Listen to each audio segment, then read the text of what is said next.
আমাকে মেরে ফেলার উদ্দেশ্যে এরা হামলা করেছিল, অ্যাটেম্প টু মার্ডার। পুলিশের গাড়ি সামনে পেছনে, অথচ গাড়িতে আমার উপরে হামলা করে আমার গাড়ির কাঁচ ভেঙে দেয়, আমার পেছনে এই জায়গায় লাগে। আমার সাথে 6-7 জন যারা ছিল তারা প্রায় 6 জন আহত। আমি এখনই মামলা করতে যাব। এখানে গণ অধিকারের কি জেলা সেক্রেটারি নাম আব্দুল খালেক, এরপরে তৌকির, এর নাম তৌকির, এরপরে এই বাদের এদিকে বাড়ি জহুরুল, সিরাজের ছেলে জহুরুল। আমি সবাইকে তো চিনি না, এরকম কিছু যাদের চিনি তারা এদের নাম মেনশন করে আমি আজকে হত্যা মামলা দেব। আমাকে মেরে ফেলার উদ্দেশ্যে এরা হামলা করেছিল, অ্যাটেম্প টু মার্ডার। আসসালামু আলাইকুম রহমতুল্লাহ। প্রিয় দেশবাসী, আজকে 15ই আগস্ট 2026 আমি সারাদিন কুষ্টিয়া বিশ্ববিদ্যালয়, ইসলামী বিশ্ববিদ্যালয়ের আশপাশ নিয়ে প্রায় হরিনারায়ণপুরের 9টা ওয়ার্ডে বিভিন্ন মানুষের খোঁজখবর নিয়েছি। সেখানে তাদের সমস্যাগুলো শুনেছি এবং সমাধান করার জন্য আমি চেষ্টা চালাবো বলেছি। সন্ধ্যা 6:30টার দিকে আমি ওখান থেকে আসি। 6 রাস্তার মোড়ে আসার পরে শুনি গণ অধিকার পরিষদ নামে প্রায় 12-13 জন লোক এখানে মিছিল করছে। আমাদের নামে উস্কানিমূলক কথা বলা, গালি দেওয়া, বাবা মা তুলে বিভিন্ন রকমের কথা বলছিল। আমি প্রথমে এসে থানায় ঢুকে থানাতে ওসি সাহেবকে, সেকেন্ড ওসিকে নিয়ে আমার গাড়ির সামনে পেছনে ওনাদেরকে সাথে নিয়ে আসলাম। 6 রাস্তার মোড়ে আসতে আসতেই পুলিশের গাড়ি সামনে পেছনে, অথচ গাড়িতে আমার উপরে হামলা করে আমার গাড়ির কাঁচ ভেঙে দেয়, আমার পেছনে এই জায়গায় লাগে। আমার সাথে 6-7 জন যারা ছিল তারা প্রায় 6 জন আহত। তারা এখন হাসপাতালে আছে, সবাই ভর্তি আছে। আমি এই ভিডিও কলে দেখলাম। আর আমার চাচা ছিল, চাচাতো চাচা, ওর পায়ে আঘাত লেগেছে, পা দিয়ে রক্ত ঝরছিল, ওটা মনে হয় এখন ব্যান্ডেজ করে দিয়েছে। বাকি তাৎক্ষণিক জেলা জামাত মনে হয় বিক্ষোভ মিছিল বের করার কথা বলছিল। পুলিশের ভূমিকা আমি সেরকম পাইনি, পুলিশ নীরব ভূমিকায় ছিল। আমি ঘটনা ঘটার প্রায় আধা ঘন্টা 25 মিনিট আগে হয়তো এসপিকে, ডিসিকে কল দিয়েছিলাম।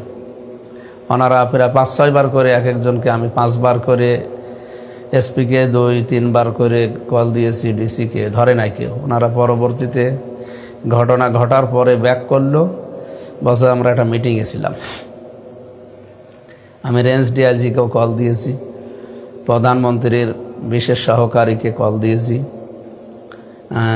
আমার আমির জামাতকে জানিয়েছি। ওনারা ঘটনা শোনার পরে এটা পূর্ব পরিকল্পিত এবং এটা নেককারজনক ঘটনা। অবশ্যই এর পেছনে কারা কাজ করছে এটা আমরা জানি। যারা দেশকে অস্থিতিশীল করার জন্য চেষ্টায় আছেন, এর পরিণতি কিন্তু ভালো হবে না আপনাদের। আমি মামলা করব এখন। আমি খাবার শেষ করে লোকজন নিয়ে আমি মামলা করব। এদের কয়েকজনেরকে তো আমি সামনাসামনি দেখেছি, যারা ইট মেরেছে, যারা আমার গাড়ির সামনে কাঁচ ভেঙেছে, আমি এদের দেখেছি। এখানে গণ অধিকারের কি জেলা সেক্রেটারি নাকি যেন নাম আব্দুল খালেক, এরপরে তৌকির, এর নাম তৌকির, এরপরে এই বাদের এদিকে বাড়ি জহুরুল, সিরাজের ছেলে জহুরুল।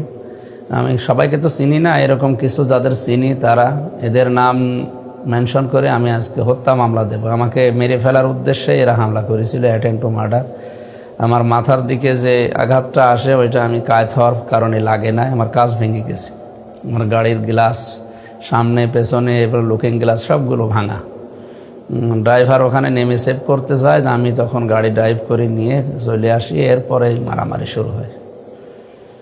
আমি এটা প্রশাসনের কাছে, দেশের যারা দায়িত্বে আছেন তাদের কাছে এই মামলার ভার তো দেব, মামলা তো করব এবং এর সুষ্ঠু বিচার দাবি করছি। এভাবে চললে আপনারাও নিরাপদে থাকতে পারবেন না। সবাই দোয়া করেন আমাদের জন্যে। আমরা নিরাপদের শহর চাই কুষ্টিয়াকে। আর যারা ইন্ধন দিচ্ছেন এর পেছনে তারা সাবধান হয়ে যান। এখানে মূল বিষয় হচ্ছে দেশের যে সমস্ত বিষয় নিয়ে ক্রাইসিস চলছে, বিশেষ করে এখন বিদ্যুৎ নেই, গ্যাস নেই, তেল নেই, সার নেই, এই নিয়ে মানুষ এখন দিশেহারা। দ্রব্যমূল্যের ঊর্ধ্বগতি চলছে, চারিদিকে হাহাকার লেগে গেছে প্রায়। আমার মনে হয় অনেককে দিয়ে পরিকল্পিতভাবেও এটা ধামাচাপা দেওয়ার জন্য বিভিন্ন ইস্যু সামনে নিয়ে আসতে পারে। এই সমস্ত ছোটোখাটো হামলা না, আমরা যারা ইসলামী আন্দোলন করি আমরা তো বিদায় নিয়ে এগুলো করি। সুতরাং আমাদেরকে ভয় দেখিয়ে হামলা করে মামলা করে লাভ নেই। আপনি আদর্শের মোকাবেলা আদর্শ দিয়ে করেন। এগুলো যদি না পারেন আপনি রাজনীতি ছেড়ে দেন। সুতরাং এই সমস্ত সন্ত্রাসীদের আমরা উপযুক্ত বিচার চাই। আমি এখনই মামলা করতে যাব। অ্যাটেন্ড টু মার্ডার এবং আমার গাড়ি ভাঙচুর করা, আমার 6 জন কর্মীকে আহত করা, আমাকে মেরে ফেলার উদ্দেশ্যে যারা এগুলো করেছে আমি তাদের নামে মামলা দেব। আসসালামু আলাইকুম।